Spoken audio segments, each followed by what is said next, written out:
हे रघुवीर समर्थ शुकासारिखे पूर्ण वैराग्य जाचे वसिष्ठा परिज्ञान योगेश्वराचे कवी वाल्मिका सारिखा मान्य ऐसा नमस्कार माझा सद्गुरु रामदासा. श्रीराम मला वाटते अंतरी त्वा वसावे तुझ्या दासबोधासी त्वा बोध व्हावे अपत्या परी पाववी प्रेमग्रासा महाराज या सद्गुरु रामदासा. जय जय रघुवीर समर्थ.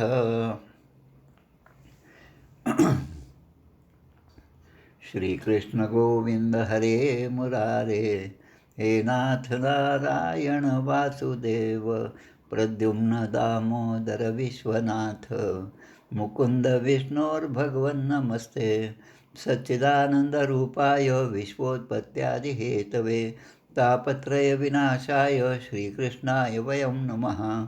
कृष्णाय वासुदेवाय हरये परमात्मने प्रणतक्लेशनाशाय गोविन्दाय नमो नमः. वसुदेवसुतं देवं कंसचाणूरमर्दनं देवकी परमानन्दं कृष्णं वन्दे जगद्गुरुं. कृष्णकमलपत्राक्षं पुण्यश्रवणकीर्तनं वासुदेवै जगद्योनिं नौमि नारायणं हरिं. कृष्णकृष्णेति कृष्णेति यो मां स्मरति नित्यशः जलं भित्त्वा यथा पद्मं संसारात् उद्धराम्यहम्.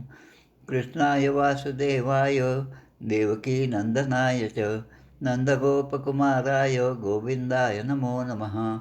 नमः पङ्कजनाभाय नमः पङ्कजमालिने नमः पङ्कजनेत्राय नमस्ते पङ्कजाङ्ग्रे. गोपाल कृष्ण भगवान की जय. जय जय रघुवीर समर्थ. श्री भगवान वाच ज्ञानं परमगुह्यं मे यद्विज्ञानसमन्वितं सरहस्यं तदङ्गं च गृहाण गदितं मया यावानहं यथा भावो यद्रूपगुणकर्मकः तथैव तत्त्वविज्ञानमस्तु ते मदनुग्रहात्. अहमेवासमेवाग्रे नान्यद्यत्सत्सत्परं पश्चादहं यदेतच्च यो वशिष्येत सोऽस्म्यहम्. ऋतेऽर्थं यत् प्रतीयेत् न प्रतीयेच्चात्मनि तद्विद्यादात्मनो मायां यथा भासो यथा तमः. यथा महान्ति भूतानि भूतेषु चावचेष्वनु प्रविष्टान्यप्रविष्टानि तथा तेषु न तेष्वहम्. एतावदेव जिज्ञास्यं तत्त्वजिज्ञासुनात्मनः अन्वयव्यतिरेकाभ्यां यत् स्यात् सर्वत्र सर्वदा. एतन्मतं समातिष्ठ परमेण समाधिना भवान् कल्पविकल्पेषु न विमुह्यति कदाचित्. गोपाल कृष्ण भगवान की जय. जय जय रघुवीर समर्थ. दशमस्कंद पूर्वार्ध. दशमस्कंदी प्रथमोध्यायी वसुदेव देवकीचे पाही कंसमारी पुत्र सहाही शिशु हत्यारा महान. भगवंताचा गर्भप्रवेश गर्भस्तुती द्वितीय अध्यायास श्रीकृष्ण प्रगटला तृतीयास योग माया भविष्य चतुर्थी.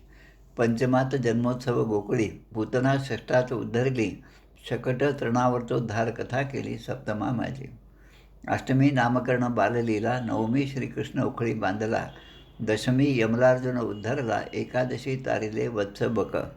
आगासुरोद्धार द्वादशी ब्रह्मा मोहनाश त्रयोदशी ब्रह्माद्वारा स्तुती चतुर्दशी पंचदशी धेनुक कालिया युद्ध.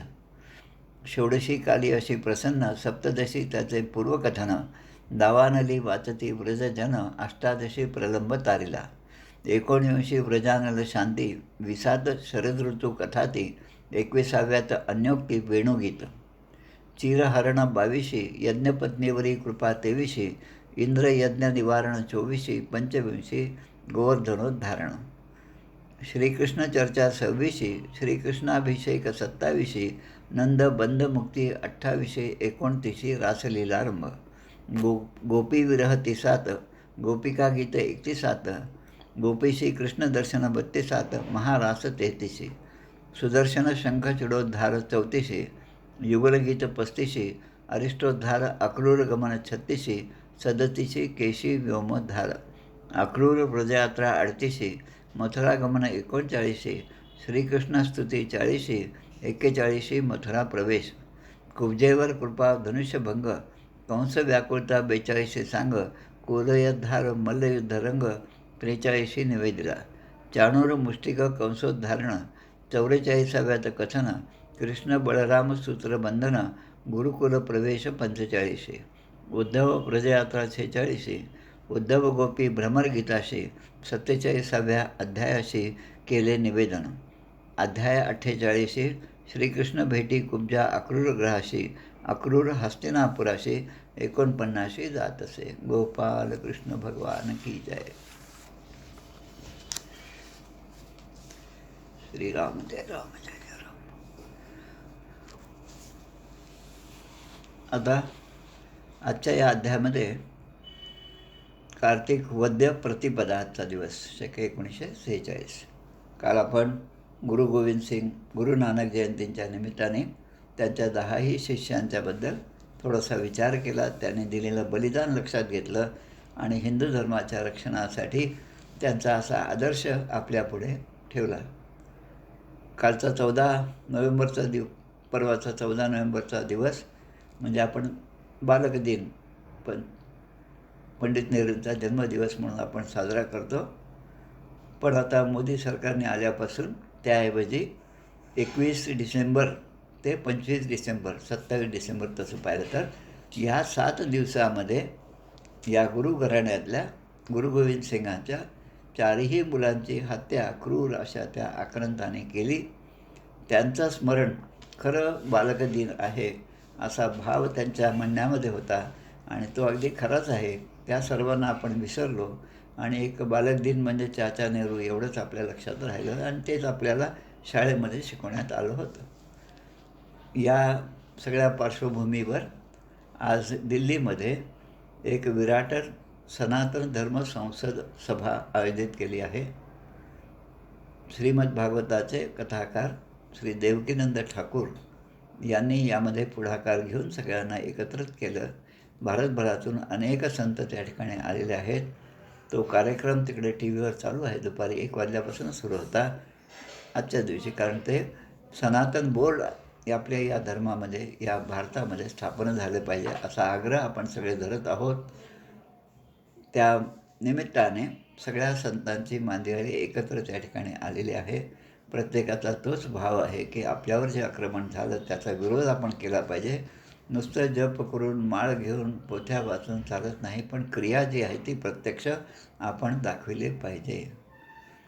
बहुत लोक मिळवावे एक विचारे भरावे कष्ट करून घसरावे म्लेंछावरी असा समर्थांचा आपल्याला संदेश आहे. त्यामुळे एक रामदासी म्हणून आपलं कर्तव्य आपण पार पाडलं पाहिजे. हे त्या सगळ्या धर्मसंसदेच्या मुख्य जे अधिकारी स्वामी आहेत, संन्यासी आहेत, पीठाधीश आहेत, धर्माचे प्रमुख असणारे आदि शंकराचार्यांच्या परंपरेतले शंकराचार्य आहेत, त्या सगळ्यांनी हाच भाव त्या ठिकाणी व्यक्त केलेला आहे. आज आपल्याला पाहायचं आहे की अक्रूराची कथा पाहिजे. आता अक्रूर आणि क्रूर. क्रूर जो आहे तो कंस आहे, ज्याने देवकीची सगळी लहान लहान मुलं जन्मल्याबरोबर दगडावर आपटून मारली, तो क्रूर. त्यामुळे आता त्याचा वाहवा करणारे, त्याच्यासाठी पुढे पुढे करणारे जे त्याच्या दरबारातले जे सरदार आहेत ते सगळे तेवढेच दुष्ट होते आणि त्यांच्याबरोबर हा दुष्ट कंस हा सुद्धा सगळ्यांवर अत्याचार करण्यामध्ये प्रमुख होता.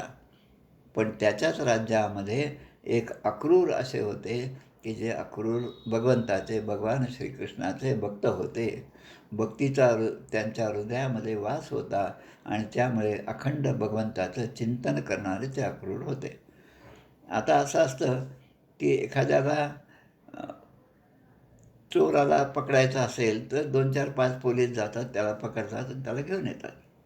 पण तो जर अट्टल चोर असेल तर 5-25 व्हॅनसुद्धा पाठवावे लागतात आणि ते जर अजून मोठ्या प्रकारचा असेल तर मग अगदी त्याला पकडण्यासाठी सुद्धा त्याच दर्जाचा अधिकारी म्हणजे त्याच मोठ्या पदावरचा अधिकारी त्या ठिकाणी पाठवतात. या ठिकाणी वृंदावनामध्ये, गोकुळामध्ये, नंदगावमध्ये आत्तापर्यंत जे राक्षस कंसाने पाठवले कृष्णाचा आणि बलरामाचा वध करण्यासाठी, कारण त्या ठिकाणी हे वसुदेवाचेच पुत्र त्या ठिकाणी राहत आहेत. एक रोहिणीचा पुत्र आहे आणि एक देवकीचा पुत्र आहे. आता त्यांना मारण्यासाठी जे जे दैत्य पाठवले ते काही पुन्हा परत आले नाही. पुतळा आहे, बकासूर आहेत, सगळे सगळे मंडळी आहेत, तृणावर्त आहे, अनेक आहे, अघासूर आहे. पण आता भगवान श्रीकृष्णाला आता द्वारकेमध्ये आणायचं. जेव्हा आपण एखाद्या चांगल्या माणसाला आपल्याकडे आणतो, उदाहरणार्थ आता पुढच्या महिन्यामध्ये अकोल्यामध्ये समर्थ पादुकांच्या रूपाने येणार आहेत. त्यांचं स्वागत करायचं आहे. कालच त्याची बैठक झाली. आता त्यांच्या स्वागतासाठी कोण कोण जाणार? आता जे कोणी जात असतील त्या स्वागतासाठी किंवा आपल्या दैनंदिन व्यवहारामध्ये जो जो जात असेल त्यांनी हे पाहायचं की आपण ज्या कामासाठी नियुक्त केलेले आहोत त्या कामाला योग्य असा पेहराव, असे कपडे आपण घातले पाहिजे. जीन्सचे पॅन्ट आहे, टी शर्ट आहे, असं घालून जर आपण समर्थांच्या पादुकाचं स्वागत करत असू तर ते चुकीचं आहे. एखाद्या धर्मसभेमध्ये आपण जात असू तर पारंपरिक वेशामध्येच आपण गेलं पाहिजे. लोक आपल्याला ज्या दृष्टीने ओळखतात त्या दृष्टीने आपलं राहणं, आपलं वागणं, आपलं बोलणं असलं पाहिजे. हे अत्यंत महत्त्वाचं. मग आता कृष्ण आणि बलराम यांना जर या मथुरेमध्ये या वृंदावनातून आणायचं असेल तर त्या दृष्टीने सगळ्यात योग्य कोण आहे तर ते म्हणजे अक्रूर आहेत, असा कंसाने विचार केला. कालच्या अध्यायामध्ये आपण पाहिलं, कंसाने सगळ्या दुष्टांची सभा बोलवली. ते सगळे त्यांना त्यांचे कामं वाटून दिली आणि ते सगळे गेल्यावर त्या ठिकाणी अक्रूरांना बोलावलं आणि अक्रूरांचं कंसाने खूप मोठं स्वागत केलं की आता माझा मृत्यू ज्याच्या हाताने आहे त्याला आणण्याचं एक फार मोठं काम मी तुला देत आहे, कारण तू माझ्या जवळचा असा मित्र आहेस, असं कंस बोलतोय. बहुसार नम्रता धरी आपले काज होईवरी बहुसार नम्रता धरी. तर बहुसार नम्रतेने त्या अक्रूरांना आता कंस बोलत आहेत आणि ते सगळं सांगितल्यानंतर तुम्हाला त्या ठिकाणी वृंदावनात गोकुळात जायचं आहे आणि बलराम आणि श्रीकृष्ण यांना घेऊन मथुरेमध्ये यायचं. आता त्यांना आणायचं म्हणजे काहीतरी कारण पाहिजे. मग धनुर्मुख आहे, त्या ठिकाणी मल्लयुद्ध आहे, हे सगळं पाहण्यासाठी. आणि ते सगळे खेड्यातले गवळ्याचे पोरं आहेत, त्यांनी कुठे एवढा मोठा राजप्रसाद पाहिला पण नसेल, एवढी मोठी नगरी पाहिली पण नसेल, म्हणून त्यांना या नगरीमध्ये घेऊन या नगरीचं वैभव त्यांना दाखवायचं म्हणून तुमची नेमणूक केली. आता अक्रूराची जी पोझिशन त्या मथुरेमध्ये आहे तोच भाग तिकडे बिभीषणाचा रावणाच्या ठिकाणी आहे. सगळ्या दैत्यांमध्ये बिभीषण वेगळा होता आणि हनुमंताने जेव्हा पहिल्यांदा त्यामध्ये गेले आणि सगळ्या त्या नगरीचं निरीक्षण केलं त्यावेळेस त्याच्या लक्षात आलं की हे एकच बिभीषणाचं घर आहे ज्या ठिकाणी श्रीराम श्रीराम श्रीराम असा अखंड जप होत आहे. तसं या ठिकाणी अक्रूर जे आहेत ते मनामध्ये भगवंताचं स्मरण करीत आहेत, जरी त्यांची नोकरी ती कंसाच्या दरबारामध्ये होती.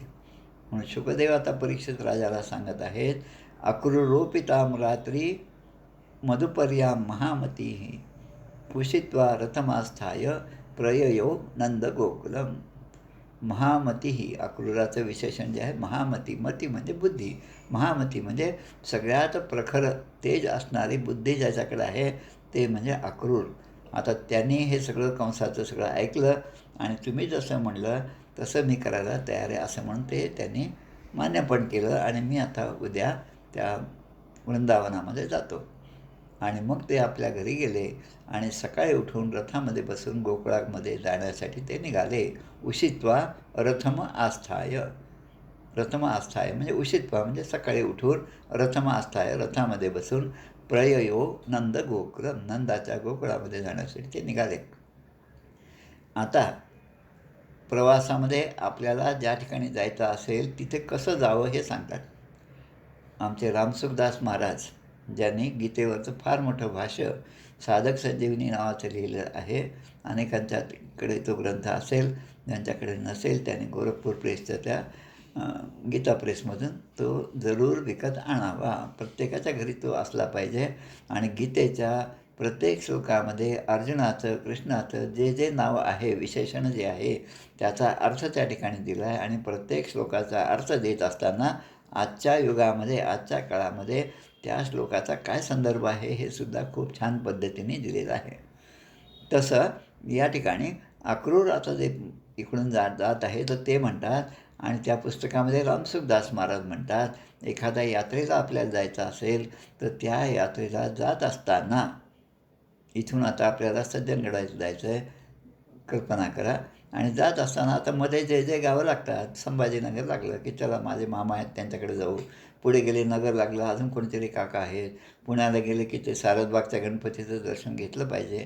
असा सगळा विचार करून जर आपण प्रवास करून सज्जनगडाला जाऊन पोहोचलो, तर त्याला ते काय म्हणतात, करप्शन म्हणतात. करप्शन म्हणजे हा गैरव्यवहार आहे. ज्या कामासाठी तुम्ही निघालात तेच काम मनामध्ये ठेवून तो सगळा प्रवास करून तिथलं दर्शन घेणं, याला प्रामाणिकपणा असं ते म्हणतात. आता अक्रूर अशा प्रामाणिकपणाचे होते. आता अक्रूराचं आणि कृष्णांचं नातं काय? अंध, वृष्णी, भोजक ही सगळी जी कुटुंब होते, 6 मोठं घराणे होते. त्यामधले अक्रूर आहेत आणि अक्रूर हे भगवान श्रीकृष्णापेक्षा वयाने मोठे आहेत. जसे वसुदेव आहेत तसं अक्रूराच्या ठिकाणी या भगवंताची निष्ठा होती, कृष्णाची निष्ठा होती. ते त्यांना अक्रूर काकाच म्हणत होते. आता अक्रूराच्या मनामध्ये या कृष्णाबद्दलचा काय विचार आहे, तो सगळा मनामध्ये त्याचा विचार करत हा त्यांचा प्रवास सुरू आहे. म्हणून आपणही प्रवासाला जात असताना, देवदर्शनाला जात असताना त्या देवदर्शनाच्या व्यतिरिक्त इतर गोष्टी टाळल्या पाहिजेत. तरच मग तिथलं जाणं आपलं काय म्हणतात त्याला, समाधानकारक होणार आहे. होय होय वारकरी जाय जाय तू पंढरी. पंढरीची वारी एक वेळ केलं आणि पांडुरंगाशी लीन झालो. अशी अवस्था आपली होत नाही. अनेक वर्ष आपण वारी करतो, त्याचं हेच कारण आहे की अनेक जन्माचे पाप आहे ती एका दर्शनाने धुवून निघत नाहीत. म्हणून आपल्याला अखंड त्या ठिकाणी जावं लागतं. पण या ठिकाणी अक्रूर मनामध्ये विचार करतात, भक्तिम पराम उपगत एवम एतत् चिंतयत. कशाचे चिंतन करतात की भगवंताच्या ठिकाणी त्यांच्या ठिकाणी परमभक्ती होती. त्यामुळे गोकुळात जाताना तो आता विचार करू लागला, अक्रूर विचार करू लागले. ते काय म्हणतात, किम मया आचरितम भद्रम किम तप्तम परमम तपः किम वाथाप्यहर्ते दत्तम यद द्रक्ष्यामेद्य केशवम. किम मया आचरितम भद्रम. भद्रम म्हणजे शुद्ध आचरण, कल्याणाचं आचरण. माझ्याकडून असं कोणतं कल्याणकारक आचरण घडलं, असा कोणता चांगला व्यवहार घडला की मला आज त्या ठिकाणी गेल्यानंतर भगवान श्रीकृष्णाचं दर्शन होणार आहे. किम तप्तम परमम तपः. तिन्ही साधनांचे बहु कष्ट केले. आपण करुणाष्टकामध्ये म्हणतो, असे कितीतरी साधू पुरुष आहेत, त्याने आयुष्यभर तप केलं, उपासना केली आणि त्यांना तू प्राप्त झालास. तर इथे ते म्हणतात, किम तप्तम परमम तपः. आता असं कोणतं तप, व्रत मी काही असं केलं नाही की मला भगवंताच्या चरणाचं दर्शन होईल. किम वाथाप्यर्हते दत्तम. आणि आता ते म्हणतात की असं मी कोणतं दान दिलं आहे, सत्पात्री दान दिलेलं आहे की ज्यामुळे मला भगवंताच्या चरणाचं दर्शन होणार आहे, की ज्याचं फळ म्हणून कृष्णाच्या दर्शनासाठी आज या कंसराजाने मला त्या ठिकाणी पाठवलं आहे. आत्तापर्यंत सगळे दैत्य गेले आणि ते दैत्य भावनेने गेले. त्यांच्या मनामध्ये वैर होतं आणि त्यांचं वैर भगवान श्रीकृष्णाने पाहिल्यामुळे त्यांनी यमसदनाला पाठवलं, त्यांचा वध केला, त्यांचा उद्धार केला. ममैतत् दुर्लभम मन्ये उत्तम श्लोकदर्शनम विषयात्मनो यथा ब्रह्म कीर्तनम शूद्र जन्मनः. ब्राह्मण, क्षत्रिय, वैश्य, शूद्र यामधले पहिले 3 जे आहेत, ब्राह्मण, क्षत्रिय आणि वैश्य, यांना द्विजन्म म्हणजे मोंजीचा अधिकार आहे, गायत्री मंत्राचा जपाचा अधिकार आहे. भगवद्गीता आणि त्याचं भाष्य असणारे ज्ञानेश्वरी आपण वाचली तर ब्राह्मणाच्या ठिकाणी किती तप करावं 28 गुण दिलेले आहेत आणि शूद्राच्या ठिकाणी गुण दिला असेल तर तो एकच दिला, तो म्हणजे वरील तिन्ही लोकांचं त्यांनी सेवा करावी. म्हणजे एका सेवाभावाने त्यांना भगवंताची प्राप्ती होते. मग त्या ठिकाणी म्हणलं ब्रह्म कीर्तनम शूद्र जन्मना. जन्म शूद्र जातीत झाला, मग त्याला वेदा पठणाचा अधिकार नाही. आता ही त्यांच्यावर काही आपण अवकृपा केली असा अर्थ भगवंताचा नाही, पण त्यांना एका सेवेमुळे भगवंताची प्राप्ती होती, हा त्यांचा अधिकार आहे. तसं या ठिकाणी म्हणतात ममैतत् दुर्लभम म्हणणे, की भगवंताचं दर्शनच दुर्लभ आहे आणि ते मला होत आहे. आणि उत्तम श्लोक दर्शन, भगवंताचंच नाही पण उत्तम श्लोक दर्शनं म्हणजे महापुरुषांचं दर्शन होणं, हे सुद्धा मला भाग्याचं लक्षण वाटतं. आणि मग म्हणतात ममाद्या मंगलम नष्टम फलवांश्चैव मे भवहा. ममाद्या मंगलम 3 शब्द या ठिकाणी आहेत समासामध्ये. आपण फोड केली तर मम आद्य अमंगलम, म्हणजे माझं, आद्य म्हणजे आताचं, अमंगलम म्हणजे आत्तापर्यंत मी केलेले जे पाप आहेत ते आता अमंगल जे होतं त्याचं मंगलामध्ये रूपांतर करण्याचा दिवस आज आलेला आहे. आणि फलम वांश्चैव मे फलम म्हणजे माझा जन्म आता सफळ होणार आहे. आमचे रघुनाथ स्वामी पसरणे मठाचे ते तर म्हणतात की जन्म हाच निर्फळ आहे. मानव रूपाने जन्म घेणं हाच निर्फळ आहे, पण तो आपल्याला मिळाला कारण पूर्ववासनेमुळे तो मिळाला. मग या देहाचं सार्थक करणं हे मात्र आपल्या हातात आहे. आणि ते सार्थक जो करणार नाही त्याला समर्थ आपले आत्महत्याला म्हणतात. तसं हे म्हणतात या ठिकाणी यन नमस्ते भगवतो योगी ध्येयांग अंग्री पंकजम. म्हणून अशा भगवंताच्या चरणकमलाचं दर्शन, प्रत्यक्ष दर्शन आज मला घडणार आहे. कंसोबताद्या कृतमेत निग्रहम दृक्षे आंग्रिपद्मं प्रहितो मुना हरेः कृतावतारस्य दुरत्ययं तमः पूर्वेतरं यन्न मखमंडले शित्वा. ह्या भवसागर पार करून जाण्यासाठी कित्येकाने कष्ट घेतले. भगवंताच्या नामाचा आधार ज्याने केला ते भवसागर पार करून गेले. आपण आपला अनुभव पाहतो. एखादी गवताची काडी त्या पाण्यामध्ये, नदीच्या पाण्यामध्ये असेल आणि तिचं भाग्य असेल तर ती काडीसुद्धा पैलतीराला जाऊन लागू शकते. एखादी गवताची काडी की जिच्यामध्ये आता काही जीव नाही, ती वाळून गेलेली आहे, पण तिचं पूर्वसुकृत असेल तर तीसुद्धा हा भवसागर पार करू शकते. आणि मग इथे कंसाने तर माझ्यावर खूप मोठी कृपा केली आहे. कंसो बताद्या कृत मे अत्य अनुग्रहम. आज माझ्यावर त्याने खूप अनुग्रह केला, कारण या भूतलावर भगवान श्रीकृष्णाने अवतार घेतल्यानंतर देहरूपामध्ये या ठिकाणी ते आल्यानंतर त्यांचं दर्शन घेण्याचं भाग्य मला आज प्राप्त होणार आहे. ब्रह्मदेव, शंकर हे ज्यांची उपासना करतात ते भगवान श्रीकृष्ण. लक्ष्मी देवी सगळं ते स्वर्गाचं सुख सोडून ज्या भगवंतासाठी या ठिकाणी आली, कोल्हापुरामध्ये स्थिर झाली. पूर्वी ती त्या तिरुपतीला होती, ती नंतर कोल्हापुरामध्ये स्थिर झाली. तिरुपती भगवंताचं बालाजीची पोथी आहे तीच आपण पाहिलं, व्यंकटेश विजय, त्यामध्ये ही सगळी कथा खूप विस्ताराने छान दिलेली आहे. ती लक्ष्मीसुद्धा भगवंताच्या चरणाचं सेवन करते, चरणाचा संवाहन करते, पाय दाबत बसते आणि त्याच्यामध्येच ती स्वतःला धन्यता मानते. आणि आपण ती लक्ष्मी प्राप्त जेवढी होईल तेवढी आपली धन्यता आपण मानतो आणि अजून झाली पाहिजे म्हणून आपण त्यामध्ये अजून आपला लोभ जो आहे, पुरे ना जनी लोभरे क्षोभ त्याते म्हणून जनी मागुता जन्म घेते. मग ज्या गायी चारण्यासाठी गोपालांबरोबर वनामध्ये ते भगवंत जात असतात, रोज जात असतात, ते बलराम आणि श्रीकृष्ण ते, आणि ज्या गोपींच्या वक्षस्थलावर लागलेल्या केशराने स्वतः रंगून जातात असे भगवान श्रीकृष्ण, त्यांच्या चरणांचं दर्शन मला आज होणार आहे. गोचारणयानुश्चरै चरद बने यद गोपिकानाम कुचकुंकुम मानकिताम. म्हणजे आता प्रवासामध्ये पूर्ण विचार जो आहे तो तोच आहे. आपण काय गाडी सुरू झाली की लगेच मग काहीतरी गप्पा मारतो, याच्याशी गप्पा त्याच्याशी गप्पा, आणि आपलं पुणे आलं की उतरायचं, पुन्हा दुसऱ्या बसमध्ये बसायचं, साताऱ्याला जायचं आणि सज्जनगडावर जायचं. आणि एकदा दर्शन घेतलं की मग पुन्हा आपल्या खोलीवरून पुन्हा गप्पा सुरूच. म्हणजे संसार हा आपल्याला स्वतःहून सोडता येत नाही, तो सोडता आला पाहिजे आणि त्यासाठी भक्ती केली पाहिजे. द्रक्ष्यामी नूनम सुकपोल नासिकम. आता ते भगवंताच्या विग्रहाचं, भगवंताच्या सगुण रूपाचं दर्शन करत आहेत.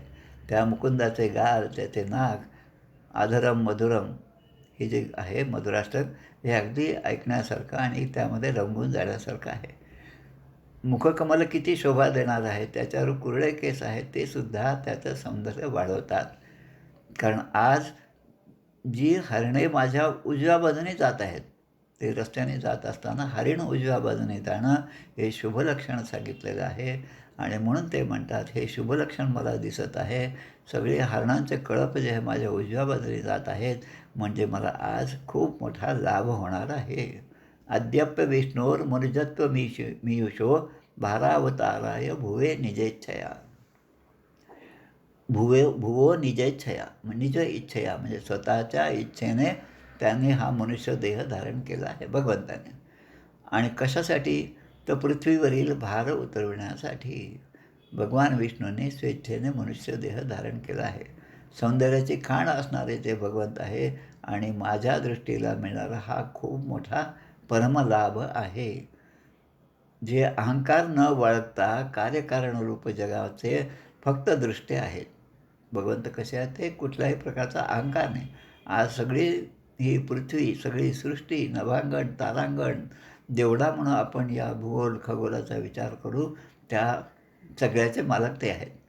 मग मी माझ्या 2-4 घराचा मालक असेल तर मी किती अहंकार जपावा, पण मी माझा अहंकार जास्तीत जास्त जपण्याचा प्रयत्न करतो. त्याला ठेच लागली की मला राग येतो. माझ्या एखाद्या कर्मामध्ये जो कोणी आडवा येतो त्याच्यावर मी क्रोध दाखवतो. हे सगळं अहंकाराचं प्रतीक आहे. म्हणून आपण काल परवा एक छान असं वाक्य ऐकलं की जो स्वतःच्या गुणाचं चिंतन करतो, स्वतःच्या गुणाचा, त्याची देहबुद्धीच वाढत जाते. पण जो इतरांचं सुद्धा चिंतन करतो तो मात्र परमेश्वराच्या भक्तीकडे हळूहळू जवळ जात जातो. तसं सर्व पापांचा नाश करणारे हे मंगल गुण आहे. ते गुण ज्यांच्या ठिकाणी आहेत, कर्म आणि जन्म आणि त्याच्याबद्दलची जी वाणी आहे ती जगाला खऱ्या अर्थाने सौंदर्य देते. म्हणून भगवंताचं कथा, कीर्तन, श्रवण हे जे आहे ते अत्यंत मंगल आहे. आणि जी वाणी हे सगळं करत नाही ती प्रेताच्या साजशृंगारासारखी व्यर्थ होय. प्रेतालासुद्धा साजशृंगार करतात. घरची मंडळी म्हणतात, एक दोनदा माझ्याकडे सुद्धा असं सांगण्यात आलं आहे की आमचे बाबा त्यांना नेत असताना खूप सुंदर दिसत होते. आता तोच साजशृंगार आपल्या डोळ्यांना चांगला दिसतो, पण तो त्या जाणाऱ्या व्यक्तीच्या दृष्टीने काहीच कामाचा नाही. त्यामध्ये आपलं समाधान की आम्ही एवढं सगळं चांगलं केलं हेच समाधान आहे, पण त्या जाणाऱ्या जीवाच्या दृष्टीने ते काहीच कामाचं नाही. पण त्यांनी जे कष्ट घेतले, त्याने जे झिरलेले आहेत, तसं देहे त्यागिता कीर्ती मागे उरावी, मना चंदनाचे परित्वाज जावे, परी अंतरी सज्जनानी व्हावे. आता हे विचार करत आहेत जात असताना की जेव्हा मी त्यांना पाहीन, कोणाला? बलराम आणि श्रीकृष्णांना पाहीन आणि त्यांच्या दोघांच्या चरणांना मी नमस्कार करेल किंवा ते मला दिसल्याबरोबर या रथातून मी लगेच खाली उडी मारेन. आता मनामध्ये सगळे विचार सुरू आहेत. आत्मसाक्षात्कारासाठी ज्या परमेश्वराचं रूप योगी आपल्या हृदयामध्ये अखंड धारण करतात. ध्यायेत अजानुबाहुं धृतशरधनुषं बद्ध पद्मासनस्थं. रामरक्षा म्हणताना आपल्याला ते 5 मिनटात आटोपायचं असतं, कारण नंतर संसाराचे सगळे काबाड कष्ट करायचे असतात. पण त्या रामरक्षेच्या श्लोकांचे अर्थ मनामध्ये घेतलं तर 5 मिनटातली ती रामरक्षाच 15-20 मिनटंसुद्धा आपण म्हणत जातो, अर्थाशी जर रममाण झालं तर. ध्यायेत अजानुबाहुं धृतशरधनुषं बद्ध पद्मासनस्थं. ज्याच्या हातामध्ये धनुष्य आहे, बाण आहे, शस्त्र आहेत आणि जो बद्ध पद्मासनामध्ये सुद्धा स्थिर आहे. म्हणजे असं दोन्ही प्रकार ज्याच्या ठिकाणी आहे त्या रामाचं मी ध्यान करतो आणि ध्यायेत. आणि मग ते ध्यान केल्यानंतर मग चरितम रघुनाथस्य. तसं ज्याच्या चरणावर मी लोटांगण घालणार आहे ते भगवंताचं चरण मला जेव्हा ते दिसतील तेव्हा मी किती धन्यता मानेल. आणि नुसतं बलराम आणि श्रीकृष्णांचं दर्शन मला या ठिकाणी होणार आहे असं नसून त्याचे जे सवंगडी आहेत त्यांच्यासुद्धा चरणांना मी वंदन करणार आहे. त्या व्रजभूमी त्या प्रत्येक गोष्टीला मी वंदन करणार आहे, कारण ती आम्हाला नेहमी शिरसावंद्यच आहे. अप्यंग्री मूले पतितस्य मे विभू शिरस्य धास्यत निजहस्तपंकजम. आता जेव्हा माझे त्यांची भेट होईल, मी त्यांना नमस्कार करेल, तेव्हा अक्रूराच्या मनामध्ये येतं मी त्यांच्या चरणावर मस्तक ठेवीन, तेव्हा ते आपले हस्तकमल आपल्या हातांनी माझ्या मस्तकावर स्पर्श करतील का? माझ्या डोक्यावर ते आपला हात ठेवतील का? असा विचार त्यांच्या मनामध्ये येतो. आणि मग पुढे म्हणतात, समर्हणं यत्र निधाय कौशिकस तथा बलिश्चाप जगत त्रयेंद्रताम. इंद्र, त्यानंतर दैत्यराज बली याने भगवंताच्या याच चरणकमलांमध्ये भेटवस्तू समर्पित केल्या होत्या. आता या एक एक कथा आत्तापर्यंत झालेल्या आहेत. त्या बलिराजाने सुद्धा की माझ्याकडे येणाऱ्या प्रत्येकाला मी दान देतो. बलिराजापुढे भगवंताने ब्राह्मण वेशामध्ये वामन अवतारामध्ये प्रवेश केला. बलीचे गुरु जे आहे शुक्राचार्य, त्याने त्यांना ओळखलं आणि त्याला आता हे दान देऊ नको म्हणून सांगितलं. तरी आपल्या गुरुची अवज्ञा केली, पण त्यांनी ते दान दिलं. तसंच इकडे कर्णाच्या ठिकाणी सुद्धा आहे. कर्णाने सुद्धा कवचकुंडले त्या इंद्रानं दिली. आता तो इंद्र आहे, ब्राह्मणाचा वेश घेऊन आला आहे, मग मी त्याला देणार नाही असं न म्हणता दानशूर असे ते कर्ण, ते सुद्धा एक वेगळंच प्रकरण आहे. आता यामध्ये आपल्याला हे पाहायचं की ज्या चरणकमलांच्या स्पर्शाने बलिराजासुद्धा धन्य झाला. बळी आत्मनिवेदनी पूर्ण झाला, विदेहीपणे दास तैसा मिळाला. आता त्यामध्ये मग म्हणतात की त्याच चरणकमलाने या भगवान श्रीकृष्णाने आत्ताच आपण रासपंचध्यायी पाहिली. गोपिकांबरोबर नाच करत असताना, नृत्य करत असताना एखादी गोपी थकली आणि थकून ती एका ठिकाणी बसली, तर स्वतः भगवंत त्या ठिकाणी जाऊन आपल्या अंगावरच्या उपवस्त्राने तिला वारा घालत होते, तिचा चेहरा घामाने डबडबीला पुसून देत होते. मग तेच चरणकमल ते माझ्या मस्तकावर ठेवतील का? तसं आता पुढे एक आहे. आता तो अक्रूर मनामध्ये विचार करतात, मला कंसाने पाठवलं आहे. आत्तापर्यंत कित्येक दैत्य त्यांनी पाठवले आणि भगवंताने त्यांना यमसदनाला पाठवलं, मारलं, त्यांचा उद्धार केला. आता मी त्याच कंसाकडून आलेलो आहे, तर ते माझ्यावर विश्वास ठेवतील का? रामायणामध्ये सुद्धा त्या ठिकाणी जेव्हा विभीषण रावणाचा त्याग करून भगवंताकडे आले, तेव्हा जी सगळी मंडळी बरोबर होती, त्यामध्ये आमचे मनोज मारुतीतुल्य वेगम मारुती महाराज होते.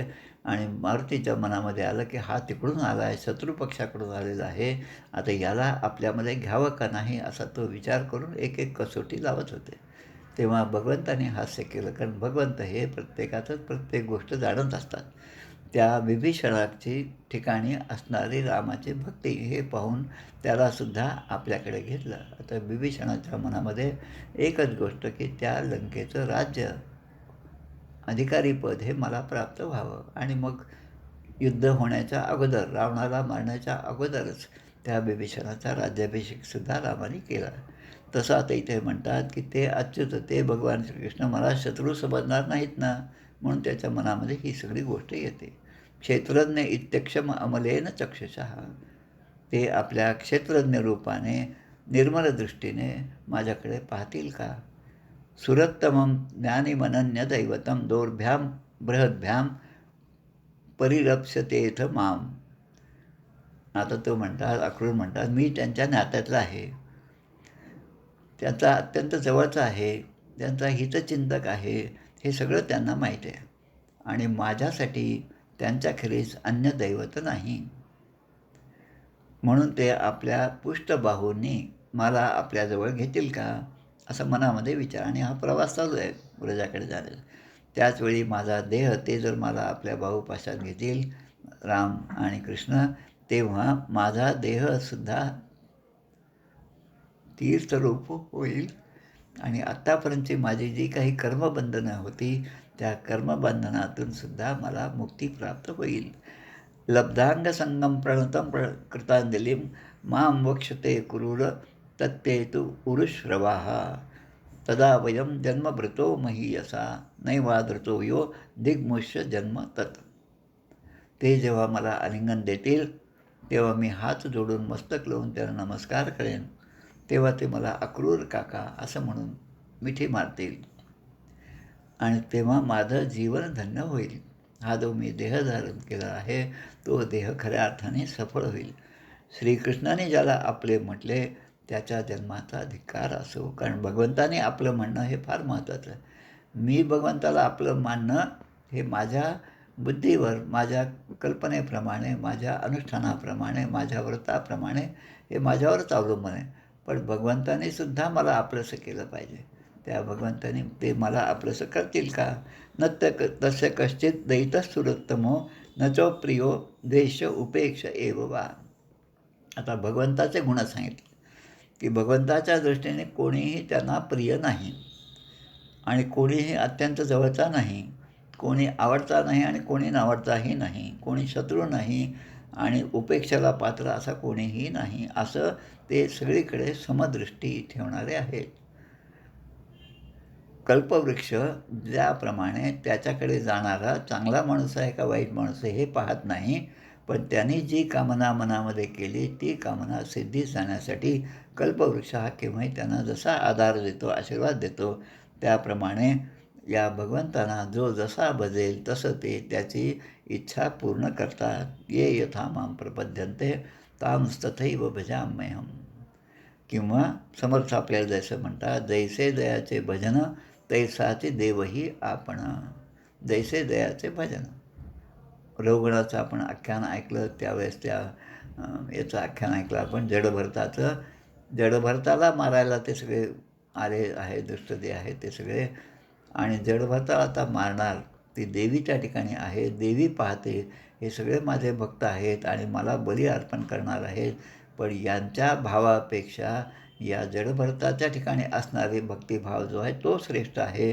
म्हणून देवी त्या दगडाच्या मूर्तीतून प्रकट झाली आणि जे जडभरतांना मारणार होते त्यांचाच वध देवीने केला. जैसे दयाचे भजन तैसाच देवही आपण. आणि भाव होता किंचित न्यून आपणही दुरावे, असा सगळा विचार करत यांचा प्रवास सुरू आहे. शुकदेव सांगतात, इति संचिंतयन कृष्णम शफल्कतनयो ध्वनीही. शफल्काचा मुलगा असणारे हे अक्रूर आहे. आता भगवंताच्या चिंतनामध्ये बुडून गेले आणि रथ गोकुळामध्ये केव्हा पोचला हे सुद्धा त्यांच्या लक्षात आलं नाही. त्यावेळेस संध्याकाळची वेळ होती, सूर्य अस्ताचलाला गेला होता आणि मग त्याने काय केलं, पदानी तस्या खिललोकपाल किरीटजुष्टाम अलपादरेणोः ददर्श गोष्ठे क्षितिकौतुकानि विलक्षितान्याब्ज यवांगकुशाद्यैः. आता ते चरणकमलांची पवित्र धूळ जी आहे ती त्याने आपल्या किरीटावर, मस्तकावर धारण केली. स्वामी विवेकानंद जेव्हा पहिल्यांदा भारतामध्ये परत आले शिकागो व्याख्यानानंतर, तेव्हा आल्यानंतर मद्रासजवळचं जे एक बीच आहे त्या ठिकाणी ते आले. खाली उतरल्यावर त्यांनी आधी त्या भूमीला नमस्कार केला. तसंच रामाने सुद्धा सांगितलं, जननी जन्मभूमीश्च स्वर्गादपि गरीयसी. या रावणाची लंका कितीही सोन्याची असली तरी जननी जन्मभूमीश्च स्वर्गादपि गरीयसी. तसं या ठिकाणी चरणकमळांचे पवित्र धूळ त्यांनी आपल्या मस्तकी धारण केली आणि अक्रूराला त्या गोकुळाचं दर्शन घडलं. कमल, यव, अंकुश असं साधारण चिन्ह त्यांना माहीत होते भगवंताच्या चरणाचे, आणि असं चिन्ह मला दिसतं का म्हणून ते शोध घेत होते. कंसाचा संदेश घेतल्यापासून भगवंताची चिन्ह, त्यांचं दर्शन, त्यांच्या गुणाचं चिंतन हेच करत त्यांचा प्रवास सुरू झाला. आता जेव्हा ते अक्रूर त्या ठिकाणी व्रजामध्ये येऊन पोहोचले, ददर्श कृष्ण रामम च व्रजे गोदवहनम गतवू. तिथे पोचल्यानंतर त्यांनी पाहिलं की भगवान श्रीकृष्ण आणि बलराम मोठे बंधू दाऊ या दोघांना आता ते गाईच्या गोठ्यामध्ये आहेत आणि गाईची धार काढण्यामध्ये व्यस्त आहेत हे त्याने पाहिलं.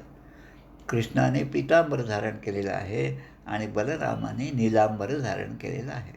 पहिल्यांदा जेव्हा ही महाभारताचं सिरियल पाहिलं तेव्हा त्या बलरामाचं नीलांबर, निळं वस्त्र जे आहे, निळं धोतर जे आहे ते निळ्या रंगाचं का, भगवंताचं पिवळ्या रंगाचं का, असे प्रश्न मनामध्ये खूप होते. त्याचे सगळे प्रश्नांची उत्तरं आता हळूहळू मिळत आहेत. ते म्हणतात, पीत नीलांबर धरो शरद अंबूर हे क्षणो. शरदकालीन कमळाप्रमाणे ज्यांचे नेत्र आहेत, शरद का आता आपण जेव्हा जाऊन पाहतो ढगामध्ये, आकाशामध्ये पाहतो तेव्हा एकही ढग आपल्याला दिसत नाही, निळं असं आकाश दिसतं. तसं या कृष्णाने पितांबर धारण केलं आहे, बलरामाने नील पितांबर धारण केलं आहे आणि त्यांचे डोळे शरदकालीन कमळाप्रमाणे दिसत आहेत. नुकताच त्यांनी किशोरावस्थेमध्ये प्रवेश केलेला आहे. एक सावळा आहे तर दुसरा गोरा आहे. आता ध्वज वज्र अंकुश अंबुजैश, ते महात्मे ध्वज वज्र, अंकुश आणि कमलाचे चिन्ह असणाऱ्या वृजभूमीला सुशोभित करीत होते. मग त्याने पाहिलं की या ठिकाणी आता त्यांची जे वस्त्र आहे ते झालं विरजवाससो, म्हणजे निर्मळ वस्त्र त्याने परिधान केलेले आहे. आता अक्रूराने हे सगळं पाहिल्यानंतर प्रेमवेगाने अधीर होऊन अक्रूराने आपल्या रथामधून खाली उडी मारली आणि रामकृष्णांच्या चरणांना वंदन केलं आहे. दोघींच्या चरणाला वंदन केलेलं आहे. भगवत दर्शनाल्हाद बाष्प पर्याकुले क्षणः पुलकितांचित्तांगम औत्कंठ्यात स्वाख्याने नाशकन नृप. भगवंताचं दर्शन झाल्याबरोबर त्यांचे डोळे पाणावले, अष्टसात्विक भाव उदयले, सर्व शरीर पुलकित झालं आणि गळासुद्धा दाटून आला. काय बोलणार अशी अवस्था झाली. पण भक्ताचं मन जे आहे ते भगवंताला नुसत्या दर्शनाने सुद्धा समजतं.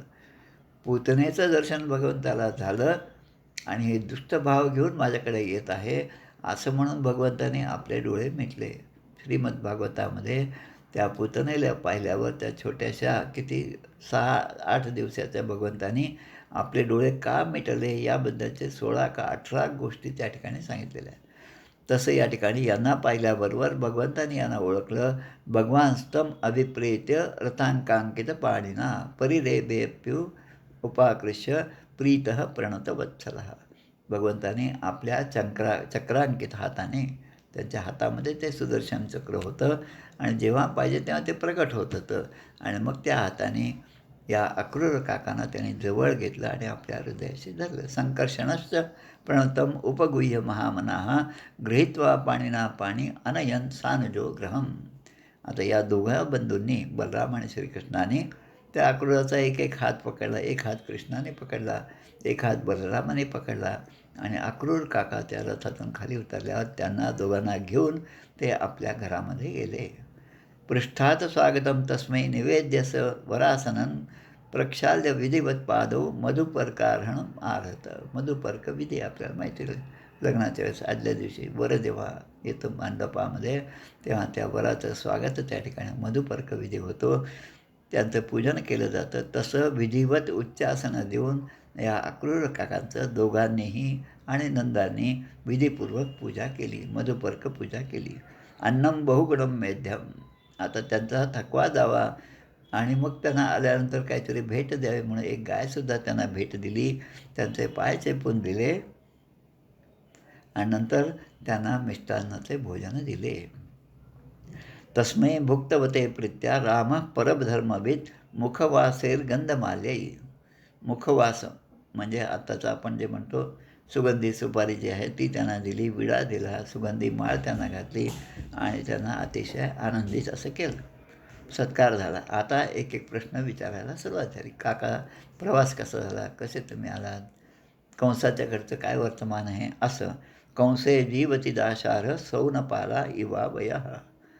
अक्रूर महोदय, अक्रूर काका, निर्दयी असा कंस असताना सुद्धा तुम्ही त्याच्या राज्यात राहता, मग आपला दिवस कसा जात असेल याची कल्पना केली तरी आम्हाला खूप दुःख होतं. कारण तो क्रूर आहे आणि आपण अक्रूर आहात आणि तरी पण आपण त्या ठिकाणी राहता. जसं एखाद्या कसायाकडे बोकड आहे, त्या बोकडाला माहीत असतं की काल याच अंगणामध्ये दुसरं बोकड आलं होतं आणि त्याचे हाडं वगैरे तुकडे त्या ठिकाणी पडलेले त्याला दिसतात आणि मग तो सुद्धा तशीच अवस्था आपली होईल का काय असं तो जसा मनामध्ये आणतो, तसं या ठिकाणी अक्रूराला भगवंत विचारतात की त्या कंसाकडे राहत असताना तुमच्या मनाची अवस्था कशी होती, त्याच्याकडून तुम्हाला कशा प्रकारचा त्रास झाला असं ते विचारतात. योवधित स्वस्व सुतोस्कान क्रोशंत्या अश्रुतृप खलः किं नो स्वित्त प्रजानां वह कुशलम विमृशामहे. इंद्रिय लोलूप अशा पापी माणसाने आपल्या विलाप करणाऱ्या बहिणीच्या कोवळ मुलांचा सुद्धा वध केला, त्यांनासुद्धा मारलं. त्याचीच प्रजा असणारे आपले सगळे जन त्या मथुरेमध्ये राहणारे कुशल आहेत का, हा विचार मी प्रश्न कसा करावा हा सुद्धा मला प्रश्न पडतो असं भगवंत त्या ठिकाणी म्हणतात. इत्थं सुनृतया वाचा नंदेन सुसभाजितः अक्रूरः परिपृष्ठेन जहावद्व परिश्रमम. अक्रूराने नंदाना सगळी खाली खुशाली, नंदानं त्याची खाली खुशाली विचारली होती. आणि जेव्हा अशा प्रकारे मधुरवाणीने अक्रूराची चौकशी केली, तेव्हा त्यांचा सन्मानसुद्धा झाला होता. त्यांना गायीसुद्धा भेट दिल्या होत्या. आता प्रवास झाल्यामुळे खूप शीणसुद्धा झाला होता. पूर्वीचा काळ आहे तो. आणि म्हणून त्या शीण दूर करण्यासाठी दोन्ही बलराम आणि श्रीकृष्ण त्यांच्या पलंगाजवळ त्या ठिकाणी बसून त्यांचे पाय दाबून देत होते, चरणसंवाहन करीत होते. इति श्रीमद्भागवते महापुराणे पारमहंस्यां संहितायां दशमस्कंदे पूर्वार्धे अक्रूरागमनम नाम अष्टत्रिंशोऽध्यायः. श्रीकृष्णार्पणम्. अशा प्रकारे हा 38वा अध्याय या ठिकाणी पूर्ण होत आहे. आता पुढच्या अध्यायामध्ये श्रीकृष्ण आणि बलराम हे मथुरेमध्ये प्रवेश करणार आहेत. तो बघा आपण पुढच्या वेळेस पाहूया. गोपाल कृष्ण भगवान की जय.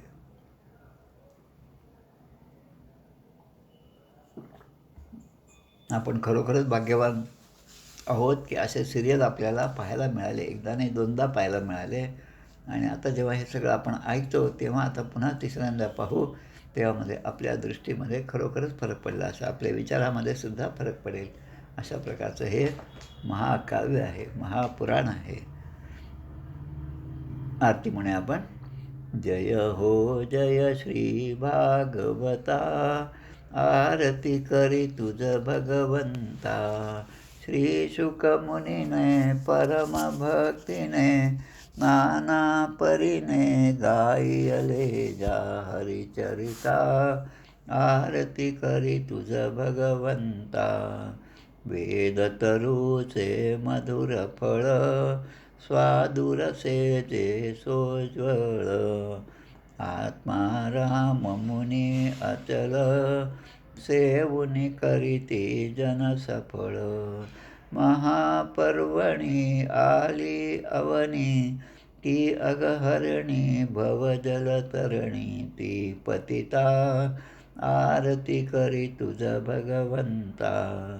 येथे व्यासांची वाणी, सार्थक हरिगुण गावोनी. शास्त्र पुराणी मुकुटमणी, परम प्रेमामृत जननी. सहज सेविता भाविक भक्ता, उदारदाता मोक्ष तत्वता देहाता. आरती करी तुझ भगवंता. गमते जणू मानस तीर्थ, द्वादश सोपाने युक्त. निर्मल भक्ती जले भरित, विहरे हरिहंस चितेत. श्लोक सुकुमले संत अलिकुले, सेवुनी रमले भान विसरले. रस पिता आरती करी तुझ भगवंता. अपार महिमा ग्रंथाचा, वदवे ना कोणासाचा. मेवा कविवर संतांचा, प्राणची कीर्तनकारांचा.